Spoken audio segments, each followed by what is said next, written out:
40,000 years of evolution, and we barely even tapped the vastness of human potential. Everybody needs help sometimes, Peter. Even Spider-Man.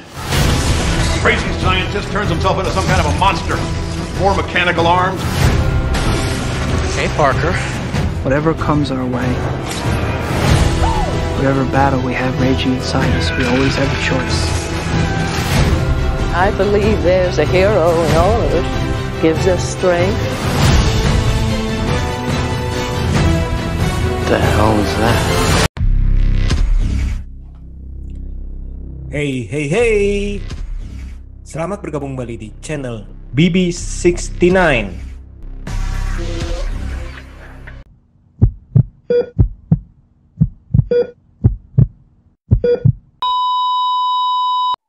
Hey. Selamat bergabung kembali di channel BB69. Sobat BB69, pada kesempatan hari ini sudah bersama saya, teman kongko BB69, yakni Mas Dian dari WV Corner. Apa kabar nih Mas Dian? Ya, alhamdulillah sehat. Gimana Mas kabar? Puji Tuhan, sehat selalu nih. Nah nih Mas, Alhamdulillah. pada malam hari ini nih, saya ingin bicara nih mengenai suatu film ataupun suatu saga dari superhero dari Marvel, yang mana nih sebenarnya ini film ini nih sudah ada sejak tahun 1980-an, sudah ada proyeknya ini ingin dibuat nih. Namun karena permasalahan dari lisensi ataupun permasalahan dari budgeting nih, finansialnya, maka belum sempat tercapai nih waktu itu dari tahun 80-an, tahun 90-an. Nah, itu istilahnya sampai masuk ke dalam istilahnya laci yang disimpan terus tuh. Dan bahkan beberapa sutradara-sutradara besar nih seperti James Cameron, Tim Burton, sempat juga Roland Emmerich ya. Ang Lee juga sempat dan Tony Scott, terus bahkan si David Fincher, terus habis itu masih beberapa sutradara besar nih sempat ingin menghidupkan atau sempat digosipkan akan membuat film dari film superhero ini nih. Nah, superhero ini sangat terkenal dan sangat bahkan nih udah dikenal di Indonesia juga nih sejak dulu nih, karena ini salah satu produk Marvel yang mendunia sekali, bahkan di Indonesia waktu itu udah salah satu yang menjadi fokus nih. Nah, film ini adalah film Spider-Man ya Mas ya? Ya, betul. Tapi kali ini, kan kita kan kurang lebih kan kalau masa kini ini dikenalnya 3 nih, Spider-Man versinya nih. Versinya Tobey Maguire, Andrew Garfield, dan Tom Holland. Nah, kali ini kita akan fokus pada yang versinya Tobey Maguire atau orang-orang bilang itu Sam Raimi's Spider-Man. Nah, waktu itu Mas nonton Spider-Man itu di mana Mas? Jadi unik nih, kalau ngomong Spider-Man-nya era Sam Raimi itu kan dari era tahun 2002, ya 3 filmnya 2002, 2004, 2007. Itu sebenarnya saya masih kecil hitungannya lah. Itu eranya tuh masing-masing perwakilan tuh. Dari SD, SMP, SMA, dari masing-masing 3 film itu. Jadi rentang rilisnya tuh di situ. Dan di umur segitu tuh saya belum nonton di bioskop gitu. Jadi saya nontonnya tuh waktu itu kebetulan ya VCD lah pokoknya. Antara VCD sama juga nonton di TV. Karena waktu itu kan setelah 2008, 2009 ke atas tuh sering banget ya ditayangin di salah satu TV swasta gitu. Film ini diputar berulang-ulang. Mungkin waktu masih kecil saya nonton aja gitu, nggak terlalu nangkep banget soal cerita konflik yang ada di sana gitu. Tapi setelah udah era-era saya kuliah tuh itu sering banget gitu. Tiap malam itu kan kayaknya tiap berapa bulan sekali tuh nih film tuh di play gitu di salah satu TV swasta ya, tahu lah ya TV apa itu. Dan saya sering nonton gitu. Dan di situ saya baru mulai memahami konflik apa yang ada di cerita trilogi Spider-Man ini gitu. Dan menariknya adalah bisa dibilang waktu itu kan era film superhero itu belum memasuki masa jayanya gitu di tahun segitu. Mungkin itu eranya film-film action, film-film drama gitu. Dan ini salah satu terobosan besar gitu karena ketika dirilis itu benar-benar mencuri hati banyak penggemar gitu, sampai menjamah ke segala rentang usia termasuk anak-anak dan termasuk saya juga. Dan bahkan makanya banyak yang bilang Spider-Man ini adalah first hero-nya banyak orang gitu, atau banyak fans superhero tuh first hero-nya itu karena Spider-Man era Sam Raimi ini gitu. Dan jujur termasuk saya juga gitu, yang dibuat jatuh hati sedari kecil dengan Spider-Man ini, yang bahkan waktu pas tahun 2002 itu saya masih SD itu hitungannya. Itu hype-nya luar biasa sih waktu itu, karena saya masih SD merasakan banyak mainan-mainan yang berkaitan dengan Spider-Man gitu. Terus juga kayak aksesoris peralatan sekolah gitu, buku tulis segala macam Spider-Man. Waktu itu benar-benar tuh saya merasakan hype yang luar biasa banget gitu. Meskipun saya masih kecil, tapi saya sudah bisa mendapatkan euforia itu gitu. Jadi bisa dibilang Spider-Man era Sam Raimi ini adalah Spider-Man yang meninggalkan banyak kesan buat banyak penggemar superhero di era sekarang, termasuk saya. Kalau Mas mungkin ada cerita tersendiri terkait Spider-Man ini? Nah, kalau saya pribadi kan nontonnya di bioskop nih, saya ingat banget dalam arti itu hype-nya benar-benar gila-gilaan lah dalam arti ya. Dan itu bahkan waktu itu yang promo pertamanya itu kan sempat yang World Trade Center ya, yang trailer pertamanya itu ya. Tapi akhirnya kan dicabut ya karena ada kasus WTC ya. Nah, itu benar-benar nah, itu yang trailer yang pertamanya itu, dan itu kan akhirnya dicabut, dan itu benar-benar suatu hype yang sangat-sangat besar karena dari dalam arti dari bisa dibilang itu dari trailernya pun kita benar-benar wah ditunjukkan gitu. Selain yang daripada yang World Trade Center itu kan ada yang ditonjolkan di film ini kan, atau yang trailer ini adalah pertama kali itu kita melihat Spider-Man gelantungan dan dari jarak dekat tuh ya. Masih ingat kan ya? Iya, betul. Dan itu benar-benar menurut saya itu benar-benar fenomenal tuh pada saat itu tuh. Bahkan sekarang pun kalau kita nonton pun itu kita masih merasakan kemegahan daripada CGI-nya nih dalam arti ya. Walaupun itu udah 2002 berarti udah 18 tahun ya. 19 tahun ya kurang lebih ya. 18 ya. Iya, 19 tahun betul. 19 tahun ya. Nah, itu kan kalau begitu kan masih bisa layak ditonton nih dalam arti nggak kasar banget. Dan saya ingat nih dalam arti tadi Mas Dian bilang kan Mas Dian masih SD. Itu pasti ada tas, terus ada poster-poster, terus belum lagi juga peralatan tulis ya, terus action figure. Belum lagi ini ada video game nih, Game Boy ya kan, dari Game Boy Advance, PS2, terus juga itu GameCube atau istilahnya yang di komputer tuh game Microsoft ya, istilahnya seperti itu. Bahkan yang waktu itu tuh Xbox tuh. Nah, itu benar-benar baru muncul. Hype banget tuh, istilahnya nonton kebetulan saya dapat nonton di bioskop itu, dan itu ngantrinya pun gila-gilaan juga. Gila-gilaan ya? Itu dulu kan ya zaman ngantri gitu ya, itu gila-gilaan juga dalam arti nggak ya kita ngerasain sih dalam arti. Dan pas nonton di bioskop itu benar-benar megah sekali, dan itu benar-benar nggak bisa dilupakan. Dan itu kan tadi Mas Dian bilang kan ini juga salah satu film superhero yang bisa bilang ini bisa yang mengawali ya, dalam arti kan salah satu yang film superhero yang mengawali juga nih dalam arti. Iya, betul.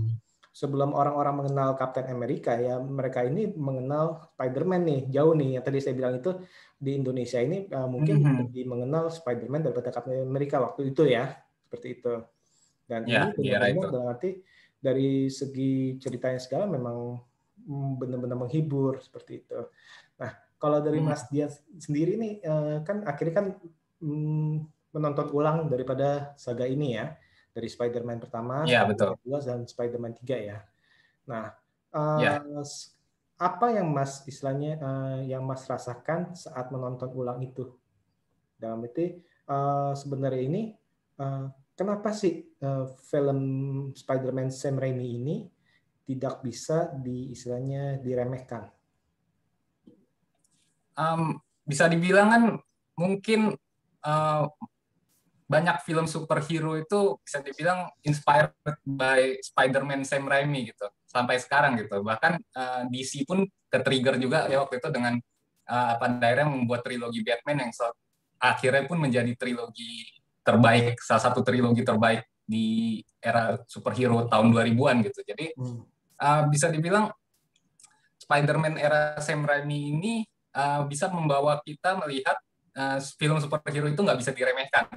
Karena waktu itu kan kebanyakan film-film superhero itu di era itu dan era sebelumnya itu flop gitu, dan bahkan nggak ada yang benar-benar bisa mengenai hati para penggemar gitu. Apalagi kan belum ada di build up dengan baik gitu, soal masalah universe dan segala macamnya gitu. Kayak cuma kita waktu itu paling mungkin cuma Daredevil, Elektra kayak gitu-gitu ya. Kalau di Marvel, X-Men juga baru mulai dan bisa dibilang masih tercerai-berai lah. Kita ya apa namanya? Maksudnya fans ini masih belum bisa menangkap bagaimana sih terutama yang awam ya, tidak membaca komik dan mungkin tidak nonton animasi gitu. Seperti apa sih maksudnya superhero itu taunya kan mungkin cuma jagoan lawan musuh selesai. Tapi kan di era apa maksudnya di trilogi Spider-Man Sam Raimi ini mungkin adalah pertama kalinya kita melihat bahwa superhero itu nggak cuma sosok mengenai manusia supernya aja, tapi ada sosok manusia biasa di balik kostum mereka itu, yang dimana Sam Raimi di sini menceritakan dengan sangat baik gitu karakter Peter Parker yang begitu kuat di sini karakternya si Tobey Maguire ini, luar biasa banget si Tobey Maguire ini di sini. Jadi kita di sini dibawa untuk nggak cuma kenal sosok Spider-Man, tapi juga dibawa untuk kenal si Peter Parker, seperti apa Peter Parker ini karakternya, bagaimana pertumbuhan karakter dia itu kan benar-benar diceritanya tuh dengan banyak konflik yang dia alami, baik dari sisi dia sebagai manusia maupun saat dia berkostum Spider-Man gitu. Jadi ini kan suatu hal yang baru gitu di era itu, yang dimana waktu itu kan mungkin film itu tidak sebanyak sekarang ya. Maksudnya kalau sekarang kan dengan adanya digital tuh banyak banget series film segala macam. Itu kan waktu itu film itu bisa bilang nggak terlalu banyak. Jadi banyak orang di era itu menonton film yang sama berulang-ulang, termasuk ya ini apa namanya Spider-Man ini. Jadi sampai ngelotok banget tuh kayaknya tuh film-film yang kita tonton di era itu tuh. Dan ini maksudnya makanya yang membuat film Spider-Man Sam Raimi ini begitu ngena banget di hati para fans gitu. Yang bahkan ketika eranya sekarang udah eranya Tom Holland yang bisa dibilang sudah dengan lebih modern gitu. Bagaimana ngemas ceritanya, ngemas visualnya, tapi tetap aja kita nggak bisa meninggalkan bagaimana Peter Parker era Tobey Maguire ini adalah the best Spider-Man gitu, untuk dari segi kesan yang ditinggalkan, gitu sih. Oke. Nah, emang benar sih, seperti Mas bilang ini, emang nggak bisa diremehkan nih, dalam arti Spider-Man yang pertama nih, Sam Raimi aja nih, dalam arti ini budgetnya ini kalau nggak salah ini $139 juta, tapi dia menghasilkan kurang lebih 825 juta lah, dalam arti ya. Dan itu benar-benar wah banget lah zaman itu, bahkan zaman sekarang pun bisa dianggap wah ya, dalam arti ya. Bahkan waktu itu mungkin kayak kalau nggak salah sih melewati daripada Harry Potter kalau nggak salah. Nah, emang benar sih dalam arti kalau yang di sini yang saya suka adalah dalam arti di mana naskah yang ditulis ini bisa istilahnya mengupas dari tiap karakter nih. Kita mau karakter siapa? Karakter dari si Tobey Maguire itu si Peter Parker-nya atau si Osborn-nya kan ya, baik itu Mary Jane-nya. Nah, itu dikupas di mana ada latar belakangnya juga dan perubahan secara perlahan daripada mereka. Dan hal itu betul. Delivery dengan cukup smooth dan cukup bagus nih dalam arti eksekusinya. Di mana kita bisa melihat nih si Tobey Maguire ini sebagai Peter Parker ini yang awalnya itu kutu buku, orangnya kikuk, istilahnya akhirnya dipercaya diri, istilahnya. Nah, ini dibangun dengan baik nih, ataupun tanda kutip ini percintaannya atau persahabatannya dengan Mary Jane nih awal-awal nih. Dan itu benar-benar ada plot yang cukup bagus menurut saya sih, cukup smooth, cukup bagus. Dan untuk musuhnya pun ya si Willem Dafoe mah nggak bisa dianggap remeh ya, udah dalam arti udah pasti ya si Willem Dafoe itu. Dan dia itu bermain sebagai Osborn, Norman Osborn juga, dia itu bisa dilihatkan nih dari orang yang menjadi orang yang baik, yang awalnya baik, terus akhirnya itu dia terobsesi dan berubah seperti itu.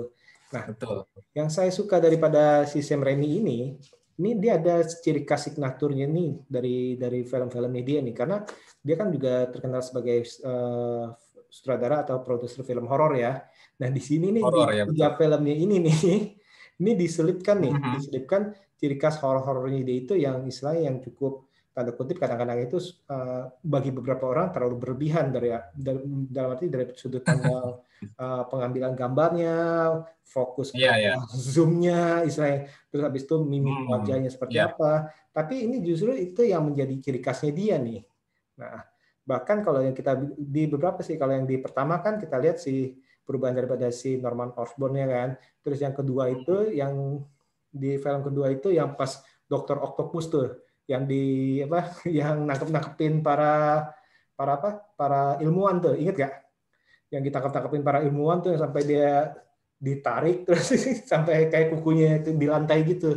Nah, itu kan ciri-ciri khasnya daripada film-film Oh, horor iya, tuh. iya, iya. Terus ataupun kalau di yang ketiga itu kan yang pas zamannya Venom tuh, ya kan. Venom. Itu horornya Iya. juga berasa tuh. Nah, ini Yang sih waktu kalau pas jadi Eddie Brock jadi Venom itu kan wah, yang iya di zoom ke betul. situ. Nah, itu dia tuh yang saya suka ini. Nah, si Sam Raimi ini tetap memberikan signatur daripada film-filmnya dia ini di film walaupun filmnya beda genre nih di film superhero Iya, ini. Dan kita jadi merasa oh iya ya, bahkan dia masukin si Bruce Campbell kan di 3 film ini sebagai iya, tiga-tiganya ada tuh. sebagai cameo ya, karena itu Iya. aktor kesukaan dia tuh. Nah, seperti itu tuh. Nah, sekarang nih kalau kita coba ngomong satu persatu nih, misalkan dari Mhm. Spider-Man pertama nih, kesan yang paling mendalam apa nih pas nonton Spider-Man pertama?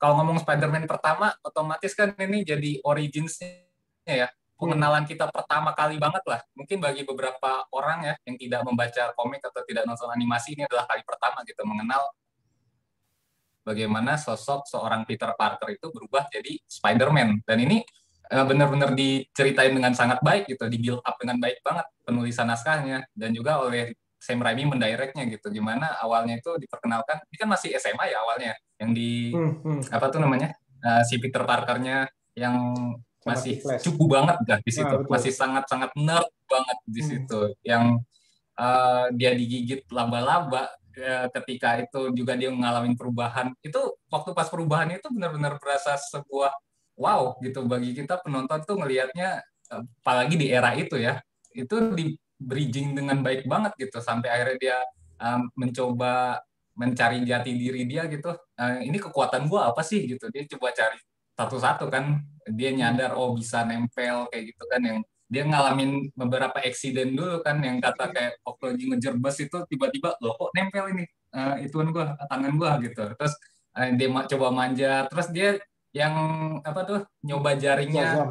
jatuh dulu gitu. Itu benar-benar kita tuh diperlihatkan dulu Spider-Man ini apa sih gitu. Nggak main tiba-tiba langsung kita, karena waktu itu masih baru banget ya, masih banyak mungkin yang belum kenal bahkan Spider-Man. Jadi yang kesan yang ditinggalkan ini benar-benar sebuah apa ya, new experience lah buat penonton di era itu gitu, tentang superhero yang kita mungkin Spider-Man banyak juga mungkin penonton dewasa di tahun itu udah tahu gitu, tapi mungkin origins-nya gimana dia bisa menjadi superhero itu banyak yang belum tahu gitu di era saat itu. Dan itu yang kesan yang ditinggalkan cukup berkesan lah untuk film yang pertama itu, di Spider-Man pertama itu. Dan sukses besar waktu itu, sukses besar banget kan, dengan kayak kita tadi bahas tuh euforianya. Mungkin masih juga udah ngeliat bioskop waktu itu kayak gimana.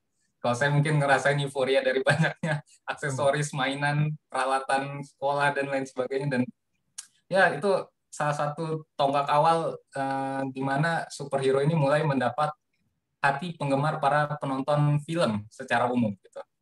Itu sih kalau yang untuk Spider-Man pertama ini. Bahkan untuk waktu itu pas zamannya penyewaan VCD laku banget ya. Oh banget Harus ngantri. Iya, betul. Iya. Keluar terus. Gantian kan masih nunggu itu era VCD rental itu. Iya. Ini sebagai apa? Sebagai informasi, ini salah satu pemainnya ini ada si Joe Manganiello yang jadi Flash yang waktu itu dia ngebully si Peter tuh ya. Flash Thompson ya. Yang jadi Flash Thompson ya. Nah, sekarang malah dia jadi Deathstroke tuh ya. Unik juga tuh di situ. Kalau si Tobinya apa dipasangin sama dia lagi gimana tuh kan, sekarang udah sangar banget dia. Iya, serem sekarang. Nah, iya benar nih. Kalau yang di pertama ini sebenarnya sih benar sih dalam arti itu kan sebagai tonggak, apalagi itu yang saya benar-benar berkesan banget itu adalah di saat dia itu lagi bergelayutan itu benar-benar wah, dia pokoknya itu nggak Ya. pernah menonton film yang seperti itu nih. Pada saat itu yang itu untuk pertama kali itu kita melihat superhero yang benar-benar gelayutan difokusin kayak gitu tuh. Kalau di video-video game kan cuma paling-paling kan dari samping segala macam kali dari dulu kan kalau video game Betul. Spider-Man kan kalau kita lihat dari tahun 80-an tidak ada, cuman bisa kan dari samping. Tapi ini kan difokusin tuh benar-benar kita ikut berkelanjutan dengan dia dan itu benar-benar megah sekali kalau menurut saya. Terus tadi itu apa? Kayak misalnya musuhnya pun waktu itu mungkin kan saya sih emang agak kurang suka dengan desain daripada si Osborn-nya ya, dari Green Goblin-nya ini nih. Karena kesannya itu kok kayak tanda kutip nih agak-agak Power Ranger ya menurut saya sih. Tapi iya juga sih. Tapi ya itu nilai jualnya mungkin untuk anak-anak yang suka tanda kutip itu nonton Power Ranger akhirnya melihat itu, wah ini bagus juga nih kok pakai metal, pakai bajunya itu baju ziranya seperti itu. Terus ya siapa sih yang nggak istilahnya nggak terkesan pas mereka berantem tuh yang ada adegan slow motion yang lempar granat segala macam tuh, lempar bom tuh, dan itu benar-benar wah banget sih. Dan habis itu perjalanan cintanya juga istilahnya itu menurut saya sih cukup bagus ya antara Mary Jane sama si Peter Parker. Betul. Ya Mas ya.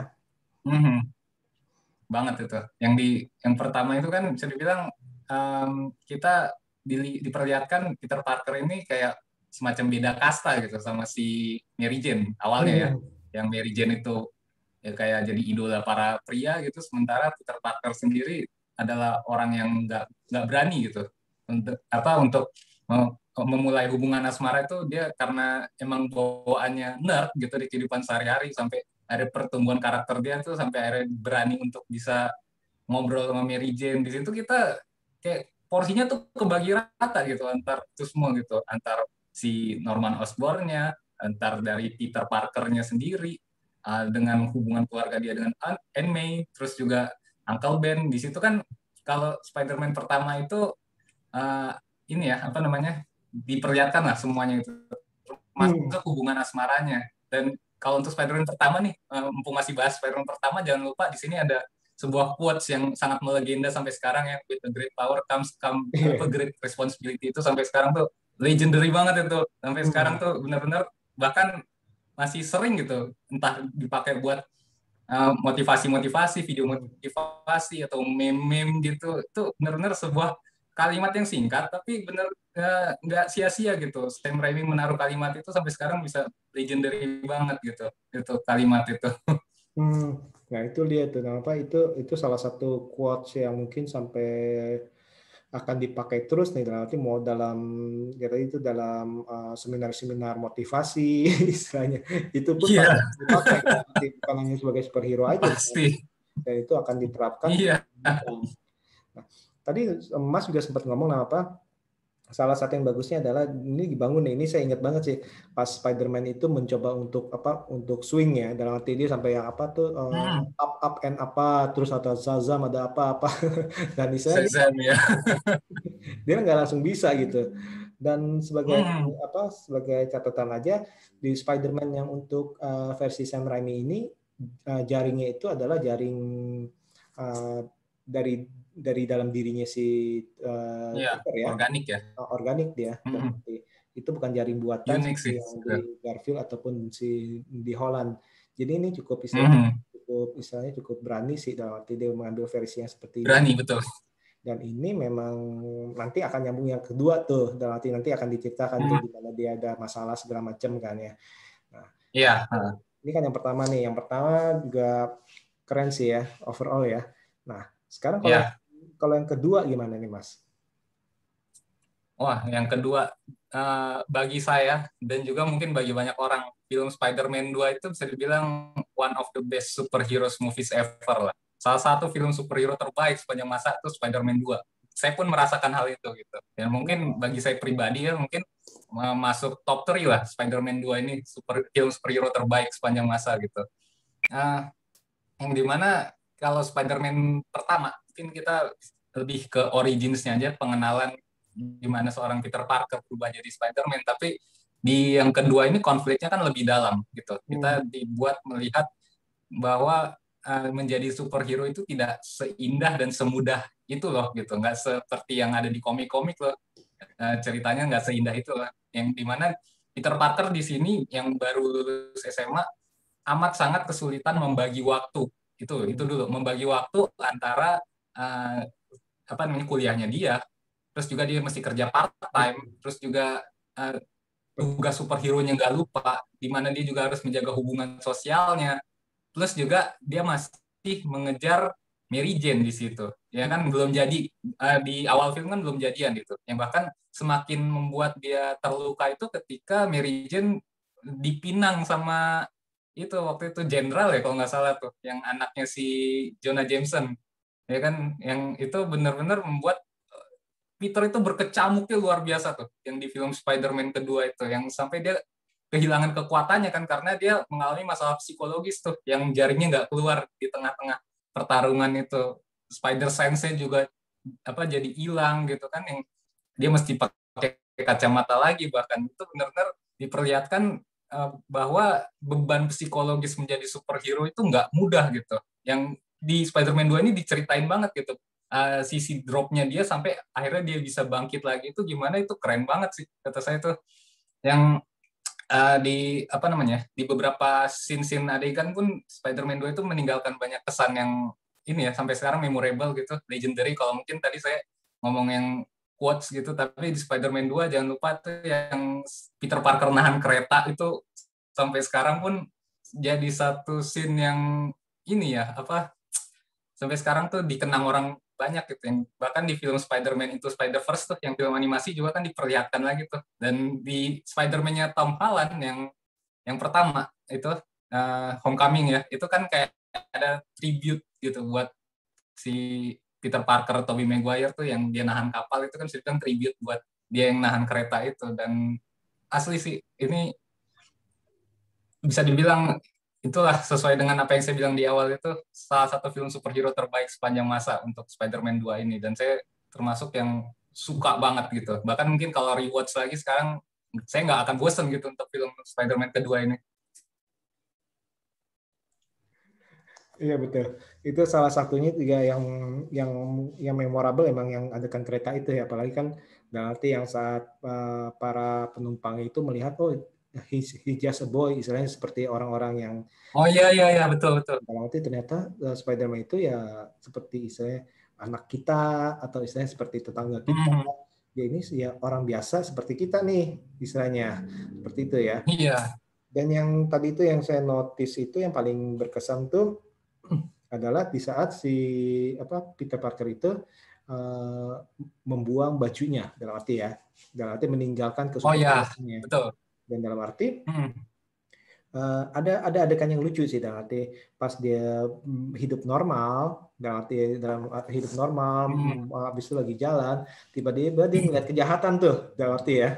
Oh iya. Kejahatan. Betul. Dia kira wah nih bakal gimana? Tiba-tiba dia nggak ngapa-ngapain, dia cuma makan hotdognya aja habis itu jalan. Iya. Yang mobil polisi lewat itu ya. Ada polisi lewat kan, tiba-tiba dia kan ini kita ngapain? Dia makan hotdog dengan enaknya, nikmati hidup dalam arti, dan itu istilahnya ya dia menjadi dirinya yang mungkin yang dulu itu hilang, yang tidak pernah dijalani di kehidupannya nih. Bahkan dalam arti waktu itu kan nilai-nilai udah turun, segala macam nilai kuliahnya ya. Terus habis itu kacau kehidupannya, pekerjaannya kacau, yang delivery pizza tuh. Terus habis itu kehidupannya kacau, semuanya kacau nih. Dan itu dipilihankan tuh yang tadi Mas Dian bilang itu, menjadi superhero itu ya responsible-nya besar, karena selain kamu orang, ternyata itu kamu harus mengurusi hidup kamu sendiri nih. Nah, betul.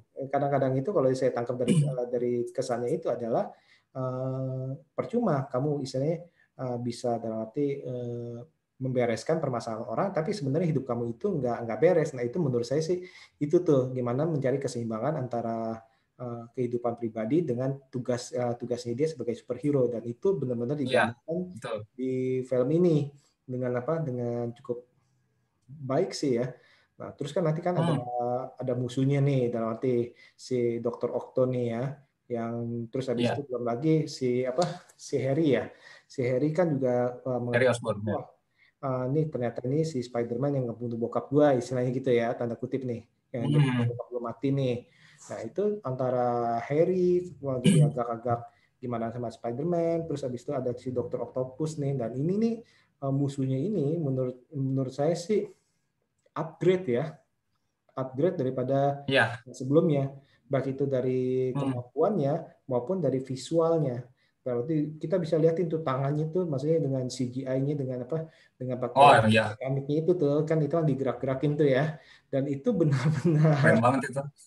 Benar-benar waktu itu benar, bahkan sekarang kalau ditonton pun itu keren tuh. Dan tadi itu yang saya bilang, hebatnya si Sam Raimi itu adalah dia bisa menjadikan film superhero itu ada nuansa horornya. Nah, itu kan kalau kita lihat tuh, itu kan ternyata itu tangan-tangan oktopusnya itu bergerak sendiri, dan itu kalau kita bayanginnya itu seperti film horor dan diberi aura seperti itu. Nah, itu dia tuh, itu kerennya sih menurut saya sih. Nah, terus habis itu sekarang habis yang kedua emang keren sih ya. Nah, sekarang yang ketiga nih, Mas. Gimana, Mas, yang ketiga? Oke. Yang ketiga ini kan ternyata cukup banyak mendapat kritik ya, dan setelah saya udah dewasa gitu mungkin baru tahu gitu apa yang terjadi di balik Spider-Man ketiga, konflik Sam Raimi dengan Sony, sampai kenapa Spider-Man 4 nggak dibuat. Ya itu kan baru tahu setelah saya bilang berkecimpung di dunia kreator itu. Jadi kalau dulu itu saya sih enjoy banget gitu, nikmatin banget film Spider-Man ketiga ini gitu. Meskipun saya merasa tidak sewah Spider-Man kedua gitu, tapi saya termasuk yang sangat menyukai lah untuk film Spider-Man ketiga ini. Kalau kita melihat itu kan bagaimana perkembangan karakter Peter Parker itu sendiri kan dilanjutkan gitu di sini. Kalau waktu di yang kedua dia amat kesulitan menemukan life balance-nya dia antara menjadi Peter Parker dan menjadi Spider-Man, di sini kan dia udah mulai dapat tuh ritmenya. Dengan hubungan asmara dia udah dapat nih si Mary Jane, terus juga dengan waktu dia di sebagai fotografer, terus juga sebagai Spider-Man-nya itu sendiri gitu. Dia udah mulai dapat ritmenya itu, tapi disitulah ego dia semakin tinggi. Dia makin sombong, makin congkak, dan di situ konfliknya dimulai gitu. Permasalahan egonya dia yang bahkan saya cukup suka itu ketika si Mary Jane-nya itu dipecat ya. Dia kan dipecat tuh dari kerjaan dia, digantiin sama aktris baru. Si Mary Jane ini pengen curhat ke Peter Parker. Si Peter Parker dengan ego tingginya itu kayak ngomong, ya Spider-Man tuh lebih berat masalahnya dari ini gitu. Sampai Mary Jane-nya kesel banget kan di situ. Terus lanjut ke perayaan yang Spider-Man menyelamatkan kota itu, kalau nggak salah tuh yang ada si Gwen Stacy ya. Gwen Stacy, dia nge-kiss si Gwen Stacy di situ, itu menyulut amarahnya si Mary Jane. Di situ kan bisa dibilang si Peter Parker ini kena batunya dari segala egonya dia gitu, yang udah besar kepala gitu. Dan di sini pula Harry Osborn karakternya sangat di-develop dengan baik banget di film ini gitu, yang dimana dia pengen balas dendam atas kematian ayahnya gitu ya, meskipun di sisi lain emang villainnya di sini terlalu banyak ya, ada 3 kan hitungannya kalau kita mau melihat secara keseluruhan ini terlalu banyak gitu. Tapi waktu itu saya sih enjoy aja, menikmatin aja. Tapi Harry Osborn sendiri di sini juga mendapat porsi yang sangat pas banget gitu, terkait peran dia yang menjadi menusuk dari belakang lah bisa dibilang, baik dari sisi Spider-Man-nya maupun Peter Parker-nya waktu itu, yang dimana dia waktu itu juga ada bermain gitu dengan si Mary Jane ini. Jadi sampai akhirnya Peter Parker itu benar-benar mengalah dari egonya dia bisa lepas dari itu semua, terkait dia pernah kena symbiote Venom itu ya, itu salah satu yang ikonik juga tuh, memorable juga tuh, waktu dia dance itu kan sampai sekarang sering jadi meme kayak gitu.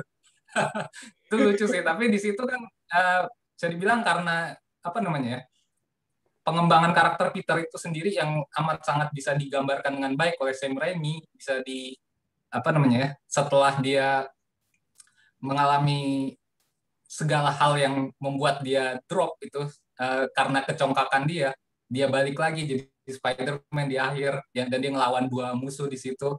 Itu salah satu fight yang saya suka banget tuh yang di ending itu yang kata Harry Osborn datang itu keren banget sih. Jadi Spider-Man 3 itu meskipun kalau kita sekarang ya mungkin yang setelah saya dewasa ini ngomong mungkin banyak kekurangannya lah, tapi di era itu saya sangat menikmati banget gitu dengan banyaknya konflik-konflik yang ada dihadirkan di sono, baik dari sisi Peter Parker-nya, asmaranya, hubungan keluarganya, sosialnya, sampai dari sisi Spider-Man dan villain itu sendiri. Itu sih kalau Spider-Man 3. Oke.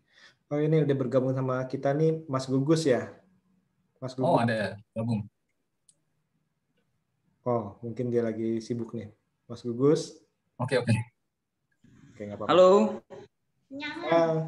Halo Mas Gugus, apa kabar nih? Ya, alhamdulillah baik. Nah, mungkin kalau jaringannya agak mandet-mandet karena saya pakai handphone karena nggak jauh dari sinyal WiFi, jadi susah untuk koneksi sih. Tapi suara saya jelas nggak? Jelas. Handphonenya Nokia pisang bukan kayak Matrix. Bercanda. Nah, ini Mas itu barang langka sekarang. Dari Gugus Podcast nih. Nah, ini kita nih baru ngomong dari Sam Raimi Spider-Man dari Spider-Man 1, 2 dan 3 nih. Nah, Mas Gugus gimana nih pengalaman Mas Gugus nonton Spider-Man 1, 2 dan 3 nih? Kalau bicara soal Spider-Man Sam Raimi sih sebenarnya saya sendiri udah lama banget ya nggak bersinggungan dengan filmnya Sam Raimi, tapi yang saya tahu tuh pada zaman itu sih itu film Spider-Man istilahnya tuh film superhero paling keren di zamannya itu ya pada saat itu. Dan yang berkesan di gue itu dari 1, 2 dan 3 itu adalah bahwa Sam Raimi itu punya konsep sinematografi yang sangat mungkin seperti kita nonton sirkus tapi action gitu dan di dalam format film. Betul. Gitu, dan kayak kita nonton film Charlie Chaplin tapi versi modernnya gitu, udah versi kerennya dan dalam tema superhero. Jadi ada visual, anggaplah tuh kayak visual sirkus di dalam sinematiknya Sam Raimi. Menurut gue itu sih, karena di antara Spider-Man yang lain kayak seperti Spider-Man-nya Tom Holland atau Spider-Man-nya Sony itu kan Garfield. Mereka itu secara Andrew Garfield ya, secara istilahnya tuh visual sirkusnya itu moving kameranya tuh nggak sedapat Sam Raimi sih. Bedanya sih itu gitu. Itu yang tadi sempat saya ngomong ke sebelumnya itu ke Mas Dian itu ya, tadi itu tuh visual dari tanda kutip sirkusnya itu di mana Spider-Man-nya gelayutan itu kan benar-benar kita diajak seolah-olah itu kita bergelayutan tuh, dan itu sepertinya itu untuk pertama kalinya pas di zaman itu tuh kita bisa merasakan betapa serunya menjadi Spider-Man tuh. Seperti itu Mas Gugus ya. Iya. Jadi berasa banget swing dari Spider-Man-nya itu sih di Sam Raimi. Bagusnya tuh itu, dan pertempurannya itu seru gitu, kayak kita itu seakan-akan naik roller coaster aja kan, tapi versi Spider-Man gitu. Bagusnya itu sih kalau dari Sam Raimi. Dan gue penasaran nih karena 2022 ya kalau aku nggak salah ya, itu Doctor Strange kan Sam Raimi juga ya. Apakah treatmentnya akan sama? Jangan-jangan bener kan ya Sam Raimi juga ya? Jangan-jangan si Bruce Campbell diajak main lagi.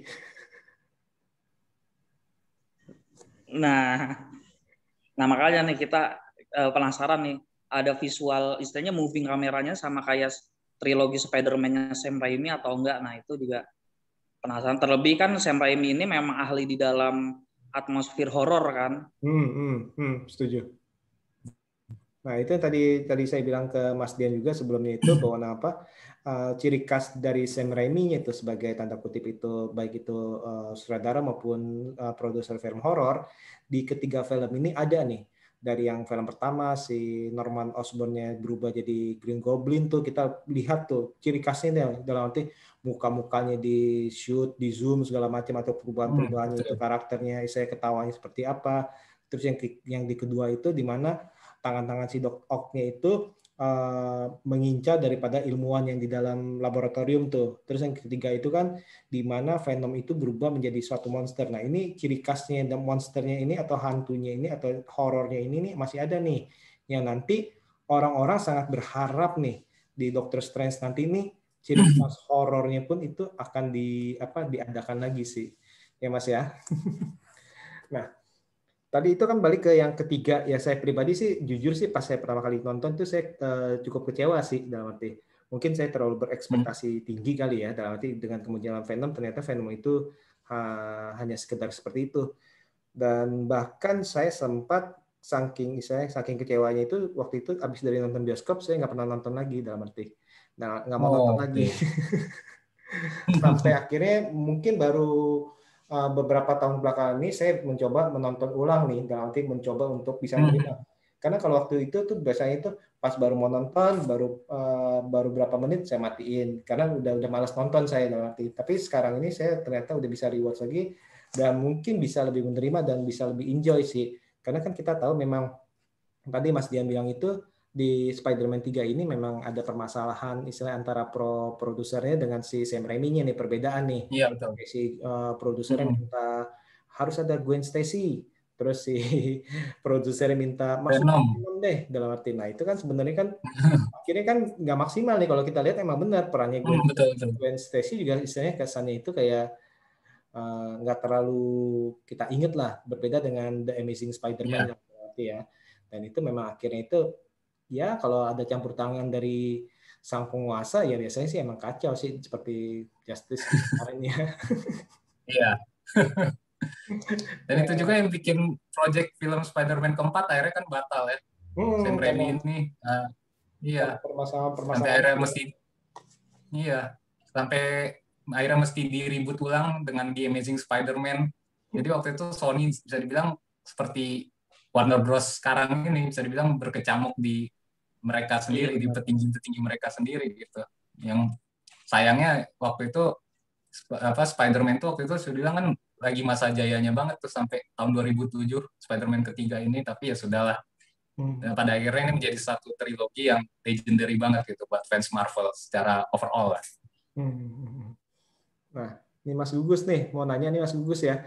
Kalau dari plus minus daripada trilogi Sam Raimi ini apa nih Mas Gugus nih? Kalau plusnya mungkin itu ya Spider-Man Sam Raimi itu kalau yang gua tonton ya tadi visual sirkusnya itu yang swingnya paling dapat dan di era itu kan memang karena belum ada film superhero sekeren Spider-Man Sam Raimi kan pada saat itu gitu. Itu yang menjadi poin positif. Kemudian di semestanya Sam Raimi trilogi Spider-Man ini juga kita diperlihatkan bahwa apa ya maksudnya tuh Spider-Man itu berhasil jadi ikon superhero yang ya pada saat itu keren banget gitu loh. Padahal kan dekat-dekat itu kan kalau nggak salah kan juga ada Superman kan, ada Hulk juga yang tahun 2006 karena kan Spider-Man 3 2007 terusan kan, tapi bahkan ada X-Men tapi tuh dengan kekuatannya Spider-Man versi Sam Raimi aja nih udah maksudnya tuh udah bisa se-booming menyamai universe-nya X-Men gitu kan, universe-nya superhero yang lain gitu. Itu yang menurut gua tuh jadi poin positif gitu. Yang jelas visual sirkusnya yang keren sih. Kalau poin negatifnya gua sendiri juga belum memikirkan sih, misalkan yang negatifnya itu apa ya. Tapi yang jelas Spider-Man ketiga itu ya secara pengkarakterannya mungkin karena terlalu banyak ya, dan itu problem yang sama di The Amazing Spider-Man 2 kan, jadi itu memasukkan konflik-konflik jadinya tuh kurang fokus gitu, jadi kenikmatan menonton visual sirkusnya itu menjadi kurang gitu, nggak kayak di 1 dan 2 itu yang jadi yang ketiga itu yang kurang gitu. Kemudian sih kalau gue pribadi sih ya karena gue bandingin sama yang Andrew Garfield sama yang Tom Holland ini, gue sebenarnya jujur ya, kalau gue lebih suka konsep webnya itu pakai alat gitu, pakai mesin lah gitu. Kalau di Sam Raimi ini kan jaringnya itu keluar dari urat nadi gitu. Itu yang gue konsepnya masih bingung tuh, masih plot hole aja sih gitu. Oke. Itu menurut gue kekurangannya Sam Raimi di situ gitu. Kenapa jaringnya itu nggak pakai alat gitu, tapi dia benar-benar keluar dari dalam tubuhnya, bagaimana darah itu bertransformasi menjadi sebuah jaringan gitu, ya semacam itulah gitu. Menurut gue sih gitu. Ya, ini tadi justru sempat disinggung, justru ini maksudnya yang kebalikan dari Mas Gugus, justru ini yang menurut saya ini patut diapresiasi karena berani, dalam arti si Raimi ini berani mengambil konsep bahwa jaringnya ini dalam arti ada dari dalam dirinya si Peter nih, karena bermutasi dia, gen-gennya bermutasi nih. Walaupun meme yang ada itu harusnya kan keluarnya kan dari misalnya dari anus, kalau laba-laba kan dari belakang ya harusnya. Ya laba-laba asli ya. Kalau laba-laba asli kan dari belakang tuh, dari belakang. Nah itu dia tuh. Walaupun meme-nya kayak gitu, tapi yang menurut saya justru kenapa saya suka karena itu dia berani ngambil konsepnya seperti ini sih. Itu kebalikan dari Mas Gugus sih, Mas. Nah, kalau ya, itu mungkin kesukaan orang sih ya, beda-beda ya. Soalnya memang banyak yang lebih suka dengan Sam Raimi karena spider web-nya itu bener-bener natural gitu kan, nggak pakai mesin kan. Kayak gitu. Banyak yang bilang kelebihan Sam Raimi di situ gitu. Tapi kalau gue ngelihatnya entah kenapa sih, gue juga nggak tahu kok lebih keren pakai alat aja gitu. Nah, kalau dari Mas Dian gimana ini Mas Dian, plus minus daripada trilogi ini?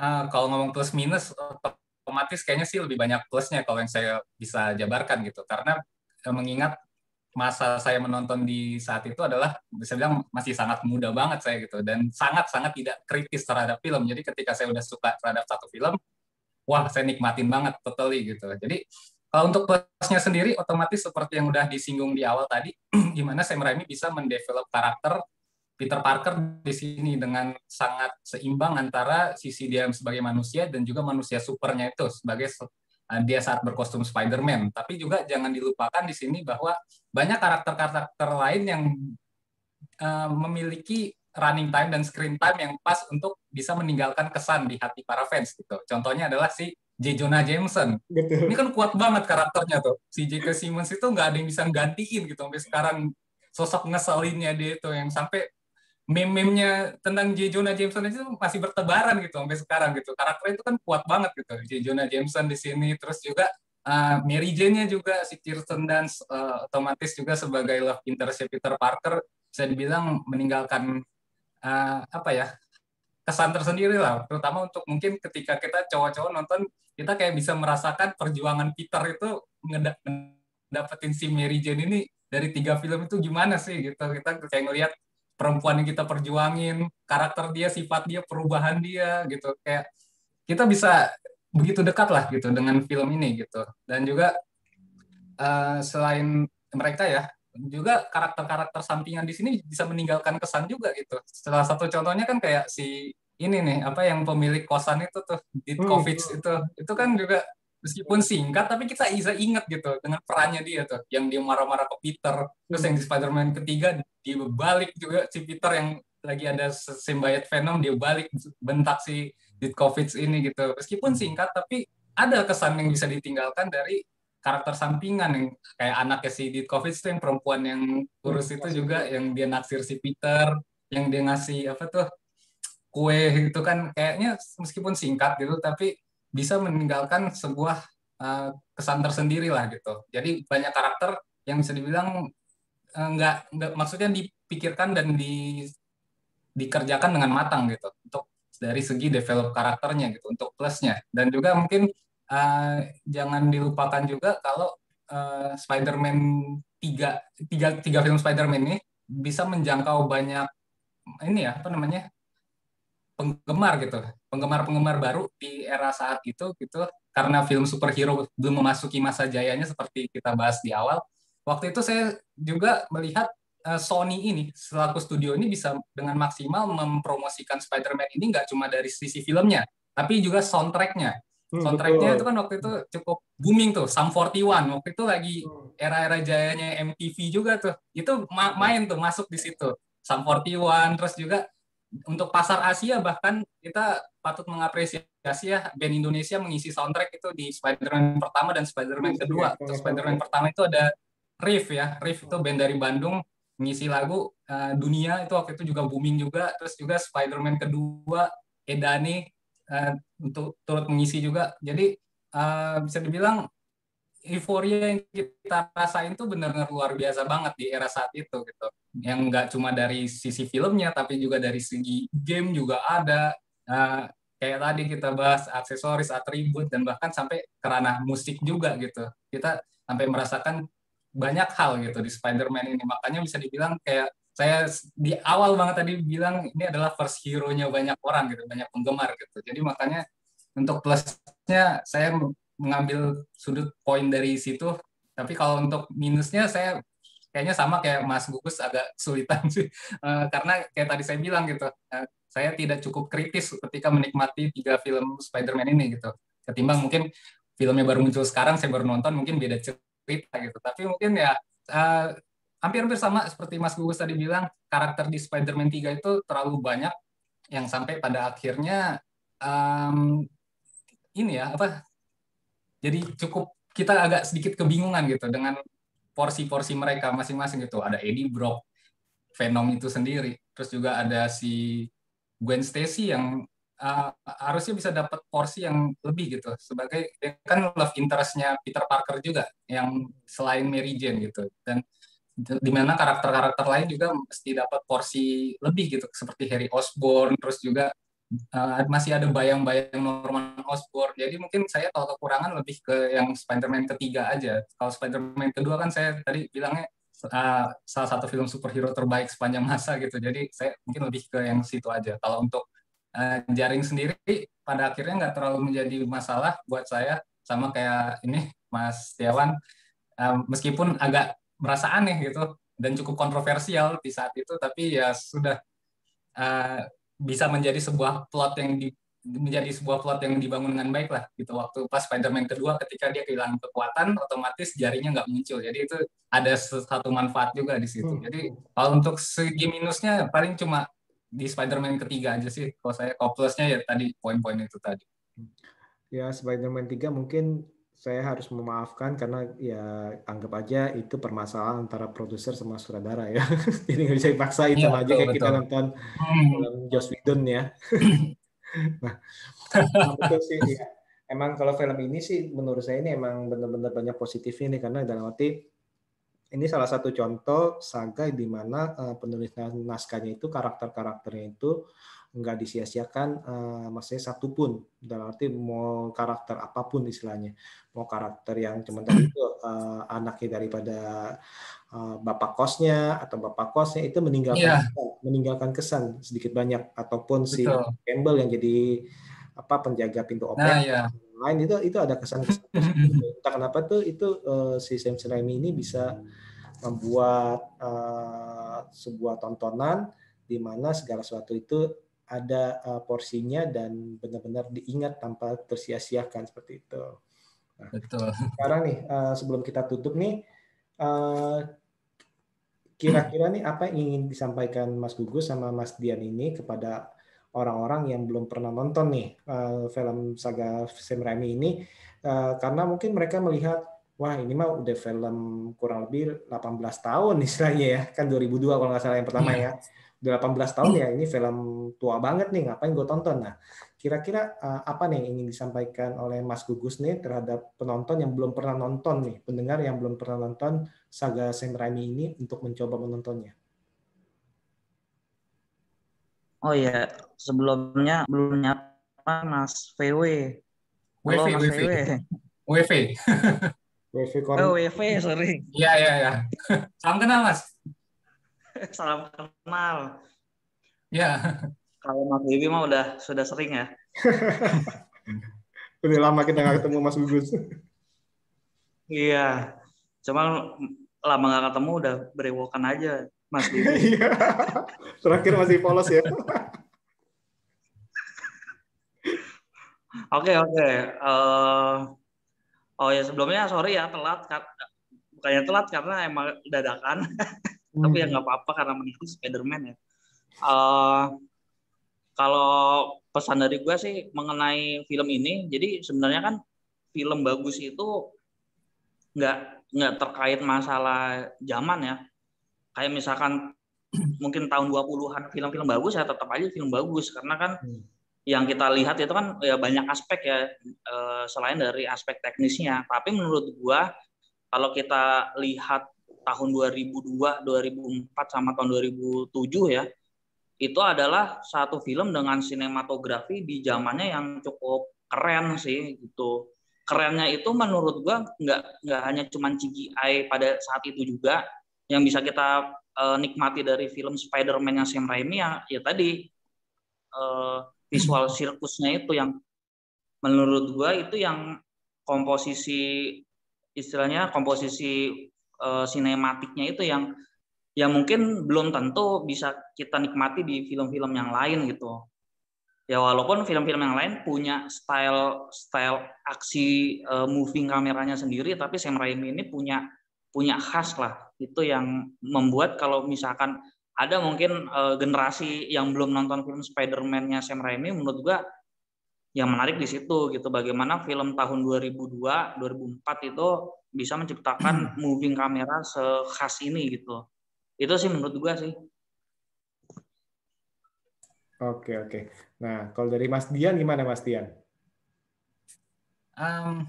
Kalau untuk penonton yang belum pernah menonton film Spider-Man Sam Raimi ini, pertanyaannya kan mungkin sangat jarang ya, mungkin hampir semua mungkin udah pernah nonton lah, tapi mungkin generasi Z ini yang baru mengenal film-film superhero Marvel di era MCU, terutama sedari Avengers Endgame, Infinity War, mungkin banyak juga yang belum nonton, mungkin yang masih muda-muda. Dan mungkin kalau dari saya ya, ini adalah salah satu tontonan wajib bagi kalian para penggemar superhero gitu. Saya dibilang ini kan tonggak awal era jayanya superhero. Nah, meskipun waktu itu masih tercerai-berai ya karakter-karakter Marvel, tapi saya bilang inilah yang inspire baik dari Marvel maupun DC itu sendiri, yang pada akhirnya DC ke-trigger bikin trilogi Batman ya kan. Jadi ketika kalian nonton ini, kalian tuh nggak cuma ngedapetin experience ngelihat sosok superhero Spider-Man, tapi juga paket lengkap gitu. Kita bisa ngelihat kayak bagaimana sisi lain seorang superhero itu, beban psikologisnya, dan tidak semudah itu gitu ketika kita menjalani peran sebagai superhero. Jadi bisa dibilang ini bisa menjangkau penonton umum juga, karena kita bahkan bisa mengambil banyak nilai-nilai positif yang kita bisa ambil gitu dari 3 film ini. Ya contohnya kayak tadi quotes itu aja, with a great power comes great responsibility, yang itu bisa dibilang masuk ke ranah mana aja.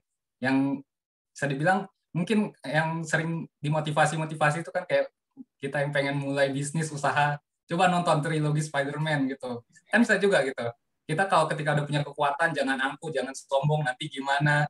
Nah, terus juga kita mesti banyak membantu orang dan lain sebagainya. Ini kan kita bisa dapat gitu dari 3 film Spider-Man ini yang bisa menjangkau banyak kalangan dan bahkan segala usia gitu, yang dari anak kecil bahkan sampai dewasa, laki-laki, perempuan juga masuk gitu. Jadi ini adalah salah satu tontonan wajib lah bagi kalian para penggemar film secara general, nggak cuma penggemar superhero. Dan apalagi kalau penggemar superhero yang baru ya, karena cukup banyak kan generasi Z ini yang bisa dibilang baru ngikutin superhero, ini wajib banget ditonton sih Tobey Maguire ini. Dengan apalagi kalau misalnya suatu hari benar terwujud itu Spider-Verse in live action, meskipun saya nggak terlalu yakin, pastikan udah nonton ini dulu sehingga hype-nya nanti bila suatu hari terwujud itu bakal dapat. Oke. Emang bener sih, dalam arti tadi Mas Gugus bilang film bagus mau dari tahun berapapun, mau yang hitam putih, yang 1920 ataupun yang cuma baru berapa menit doang filmnya misalnya. Nah, ya itu tetap aja kita sebagai pecinta film itu harus mencoba untuk menontonnya ya. Nah, apalagi kan sekarang kan nih film-film superhero nih lagi banyak-banyaknya nih, mau dari serial maupun film satuan ini udah banyak nih. Nah, kenapa nggak mencoba menonton film-film superhero yang mungkin yang udah bagi kalian ini mungkin nih ada beberapa orang ini masih belum lahir. Nah, itu dicoba tuh untuk merasakan sensasinya pada zaman itu seperti apa dan perbedaannya dengan zaman sekarang seperti apa, dan dari situ kita juga akan bisa melihat perkembangan dari segi cerita dan lain-lain antara yang generasi satu dengan generasi lain itu ada perbedaan yang signifikan atau enggak seperti itu, begitu bukan? Iya. Oke. Sekali lagi terima kasih nih untuk Mas Gugus sama Mas Dian ya. Mas Gugus, gimana Mas Gugus, masih aktif di IG-nya? IG-nya kayaknya hiatus lagi. Cuman podcastnya ya mau diaktifin lagi dan baru mau nyoba YouTube sih, tapi masih masih di konsep juga. Ya tunggu aja lah pokoknya tanggal mainnya. Gitu. Nah, ini nama Mas Gugus nih dari GRR Film ya Mas Gugus ya di IG-nya, dan untuk podcastnya itu di Gugus Podcast. Kemarin itu terakhir itu baru keluarin Get Out ya Mas Gugus ya. Iya, tentang Get Out. Sebagai comeback-nya. Udah hampir 1 tahun ya nggak bikin podcast. Ya itu comeback-nya ya Get Out sama ya rekap film bulan Maret gitu sih. Nanti dengerin aja di podcast-podcast terdekat di Spotify ada Gugus Film. Oke. Nah, Mas Dian dari WV Corner juga review-review filmnya baik itu di YouTube maupun di Instagramnya juga ini aktif sekali nih Mas Dian ya. Ya lumayan. Terakhir review King Kong ya di di YouTube. Godzilla versus Kong. Oke. Sekali lagi terima kasih nih untuk para teman Kongko BB69, Mas Gugus dan juga Mas Dian. Sekali lagi untuk para sobat BB69 jangan lupa untuk mendengarkan mereka dan jangan lupa follow atau subscribe daripada IG ataupun podcast ataupun YouTube dari mereka. Oke, sekali lagi saya ucapkan terima kasih. Semoga lain kali kita bisa ngobrol-ngobrol lagi ya. Siap, Mas. Oke. See you. Terima kasih.